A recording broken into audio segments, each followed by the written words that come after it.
प्रदेश के कैबिनेट मंत्री इंदौर के परदेशीपुरा स्थित आस्था वृद्धाश्रम पहुंचे। यहां उन्होंने बुजुर्गों, दृष्टिबाधितों और मानसिक दिव्यांगों को उपहार बांटे, साथ ही मिठाई खिलाई और पटाखे भी बांटे। इस दौरान बुजुर्गों और दृष्टिबाधित बच्चियों के साथ अंताक्षरी खेली और नए पुराने गानों के साथ भजन भी गाए।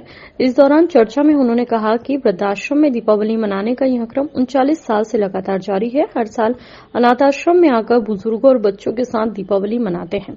जिन बच्चों को परिवार का प्यार नहीं मिला, उनके साथ मिलकर दीपावली मनाई है। वहीं बुजुर्गों के साथ अंताक्षरी खेलकर उन्हें भरोसा दिलाया कि वे अकेले नहीं, उनका परिवार भी है।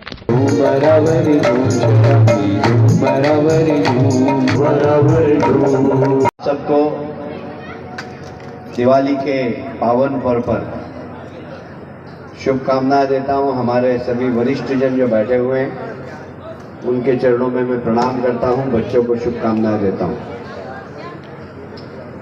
मेरा ख्याल है कि यहाँ आते आते कितने साल हो गए अपने को? 39 साल से हम यहाँ आप लोगों के बीच में दिवाली मनाते हैं। तो ऐसा लगता नहीं है कि 39 साल हुए, ऐसा लगता है कि जन्मों से कहीं ना कहीं से हमारा रिश्ता है।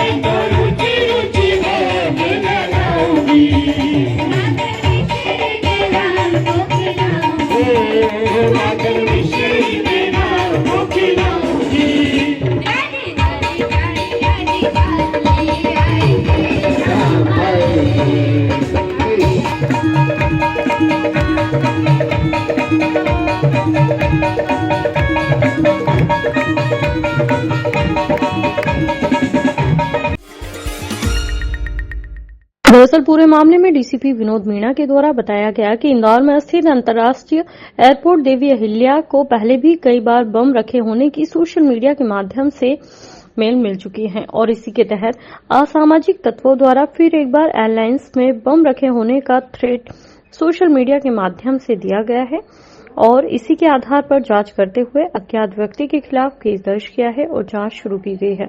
सुरक्षा के पुख्ता इंतजाम भी किए जा चुके हैं। कल एक थ्रेट कॉल आया था एयरपोर्ट अथॉरिटी को, जिसमें जो दिल्ली से मुंबई बॉर्न फ्लाइट थी वाया इंदौर होके, उसके अंदर ये कॉल आया था कि फला फ्लाइट के अंदर ऐसे ऐसे बॉम्ब प्लांट किया गया है। तत्पश्चात जो भी सीआईएसएफ की जो भी रिस्पॉन्सिबल है सिक्योरिटी के लिए एयरपोर्ट की, उसके द्वारा जो भी स्टैंडर्ड ऑपरेटिंग प्रिंसिपल्स के तहत जो चेकिंग की जानी चाहिए बीडीडीएस के थ्रू चेकिंग की गई और इस प्रकार उसमें कुछ भी ऐसा मिला नहीं। तो कुल मिलाकर ये एक होक्स कॉल था जिसके बेसिस पे थाना रोडम के अंदर एफआईआर दर्ज की गई है। इंदौर आज एक ऐतिहासिक कार्यक्रम का भूमि पूजन कलेक्टर आशीष सिंह, निगम आयुक्त शिवम वर्मा, मुस्कान भारती, राकेश यादव के हाथों हुआ। मुस्कान भारती एक सामाजिक कार्यकर्ता के साथ ही मध्य प्रदेश में एक महिला व्यवसायी के रूप में उभरता हुआ नाम है। मुस्कान भारती अनमोल मुस्कान वेलफेयर सोसाइटी की अध्यक्ष भी और ये संस्था के लिए लगातार अपने उत्कृष्ट कार्यों से अधिकारियों नेताओं का ध्यान अपनी ओर खींचती है और इसी कड़ी में एक कार्यक्रम और जुड़ा है। देश में पहली बार हजारों बेटियां 9 नवंबर 2024 को नेहरू स्टेडियम में मुख्यमंत्री के सामने तलवारबाजी का प्रदर्शन कर वर्ल्ड रिकॉर्ड बनाएंगी। कार्यक्रम में मशहूर फिल्म अदाकारा जयप्रदा मुख्य अतिथि के रूप में शामिल होंगी। शौर्यवीरा सामूहिक तलवारबाजी प्रदर्शन कार्यक्रम के भूमि पूजन में पधारे कलेक्टर आशीष सिंह व निगम आयुक्त शिवम वर्मा ने आयोजक मुस्कान भारती व राकेश यादव का हौसला बढ़ाया। साथ ही कहा कि मुख्यमंत्री जी इस ऐतिहासिक कार्यक्रम के साक्षी होने वाले हैं। कार्यक्रम व्यवस्थित रूपरेखा से तैयार किया जाएगा। शासन व जिला प्रशासन आपके साथ है। आपके इस कार्यक्रम से निश्चित ही बेटियों का आत्मबल बढ़ेगा। मुस्कान भारती ने कार्यक्रम में शामिल हुई तलवारबाजी में निपुण बेटियों को कहा कि ये देश की वीरांगनाओं का देश है। यहाँ झांसी की रानी लक्ष्मीबाई जिन्हें खूब लड़ी मर्दानी, वो तो झांसी वाली रानी थी। रानी मां अहिल्या, रानी दुर्गावती जैसी कई वीरांगनाओं की याद दिलाई। भूमि पूजन कार्यक्रम में विशेष रूप से इंदौर प्रेस क्लब के अध्यक्ष श्री अरविंद तिवारी, पार्षद कमल यादव, मानसिंह यादव, यादव समाज से जुड़े पदाधिकारी व अनमोल मुस्कान वेलफेयर सोसाइटी के कार्यकर्ता पदाधिकारी शामिल हुए। एक बहुत अच्छा कार्यक्रम यहाँ पर 9 अक्टूबर को होने वाला है, जिसमें माननीय मुख्यमंत्री जी भी शिरकत करने वाले हैं और 5000 बच्चियों के द्वारा तलवारबाजी का प्रदर्शन किया जा रहा है।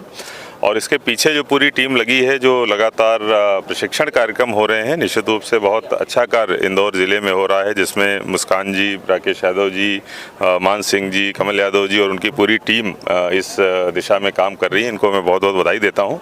आज उसी कार्यक्रम की तैयारियों की शुरुआत यहाँ पर की गई है और बहुत ही भव्य कार्यक्रम होगा और निश्चित रूप से माननीय मुख्यमंत्री जी तो इसकी शोभा बढ़ाएंगे ही, लेकिन हम लोग इसको इस स्वरूप में करने वाले हैं कि ये कार्यक्रम बिल्कुल अलग दिखे और इसका जो उद्देश्य है महिला सशक्तिकरण और ख़ासतौर पर बच्चियों को एक सुरक्षा संबंधी आश्वासन देना, निश्चित रूप से शासन का भी वही कार्य है। तो मैं एक बार पुनः पूरी टीम को बधाई देता हूं कि शासन के साथ खड़े होकर ये लोग इस काम को आगे बढ़ा रहे हैं। इनमें जो भी हमारी तरफ से सहयोग लगेगा वो पूरा दिया जाएगा।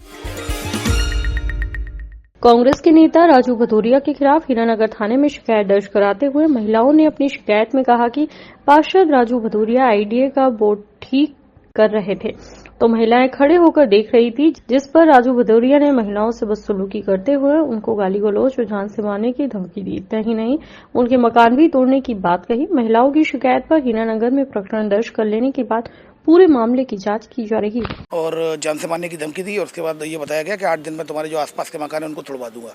इस रिपोर्ट पर से जान से मारने की धमकी और गाली गलौज का एक महिलाओं की तरह रिपोर्ट लिखाई गई, जिस पर एफआईआर रजिस्टर की जाकर इन्वेस्टिगेशन में लिया गया।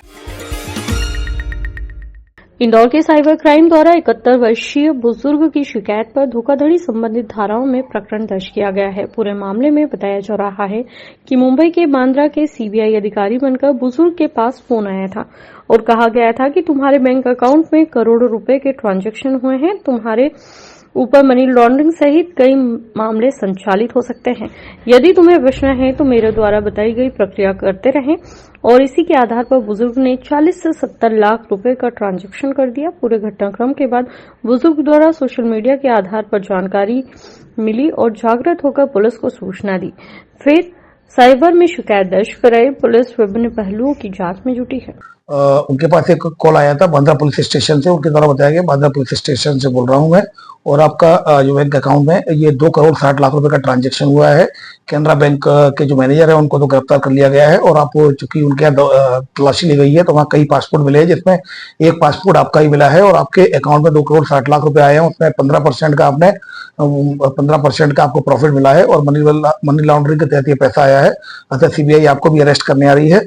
जब वो घबरा गए तो फिर उससे बोला कि आप आकाश कुलकर्णी सीबीआई ऑफिसर, आप उनसे बात करिए वीडियो कॉल पर, और व्हाट्सएप पे ही वीडियो कॉल पर बात की गई और फिर उनको उनसे बात करते रहे। फिर उनसे ये बोला गया कि आरबीआई की गाइडलाइन के तहत आरबीआई का एक बैंक अकाउंट है, उसमें आप अकाउंट में पैसा ट्रांसफर कर दीजिए आप अपना, और जब पैसा ट्रांसफर कर देंगे उसको हम वेरीफाई कर लेंगे, लीगल है, और लीगल होने के बाद फिर हम आपको वापस कर देंगे। इस तरह से उसके द्वारा, फरियादी के द्वारा 40 लाख रुपए 40,70,000 रुपए उसने बैंक में ट्रांसफर कर दिए। म्यूचुअल फंड भी उसने कैश करा के उसमें ट्रांसफर कर दिए। फिर थोड़ी देर बाद उसको पता चला कि उसके साथ फ्रॉड हो गया है, तब जाकर फिर वो थोड़ा क्राइम ब्रांच आए यहाँ पर। पूरे मामले में जानकारी देते हुए एडिशनल डीसीपी राजेश दंडोतिया द्वारा बताया गया कि पंजाबी सिंगर दलजीत दोसांझ का कार्यक्रम को लेकर इंदौर के युवक के साथ ऑनलाइन धोखाधड़ी की वारदात हुई। युवक द्वारा शिकायत की गई कि इंस्टाग्राम के माध्यम से उसे ऑनलाइन लिंक प्राप्त हुई थी, जिस पर टिकट बुक किए जा रहे थे। लिंक पर क्लिक करने के बाद उसके द्वारा की गई प्रक्रिया के दौरान उसके बैंक अकाउंट से 90,000 की राशि के लगभग अचानक से कट गए। उसके बाद उसके द्वारा पूरे मामले में साइबर क्राइम में शिकायत की गई। शिकायत के आधार पर लिंक और नंबर और ट्रांजैक्शन की जांच की जा रही है। फ्रॉड का मामला सामने आया जिसमें दिलजीत दोसांझ जो सिंगर है, उनका एक दिसंबर में यहाँ पर एक कंसर्ट होना एक प्रस्तावित है इंदौर में। तो इसको लेकर के इंस्टाग्राम पे जो फरियादी है उसके द्वारा बताया गया, इंस्टाग्राम पर उसको एक मैसेज आया, उसको एक लिंक दिखाई दी और बताया गया कि दिलजीत दोसांझ के चूंकि टिकट कहीं नहीं मिल रहे हैं तो उसने ऑनलाइन टिकट खरीदने के लिए और एक फेक वेबसाइट पर वो चला गया और वहां पर उसको बताया गया कि वो ऑनलाइन टिकट प्रोवाइड करा रहे हैं और जैसे शो से कुछ दिन पहले उसको टिकट मिलेंगे और उसके बाद फिर उससे लगभग 90,000 से 1 लाख रुपए तक का उससे पैसे ले लिए। और जब उसने टिकट मांगे तो उसके बाद वेबसाइट से वो बाहर हो गए और वेबसाइट को ब्लॉक कर दिया। तो इसी स्थिति में फिर उन्होंने आकर जब उनको पता चला कि उनके साथ फ्रॉड हो गया तो उन्होंने यहाँ कंप्लेंट रजिस्टर कराई है।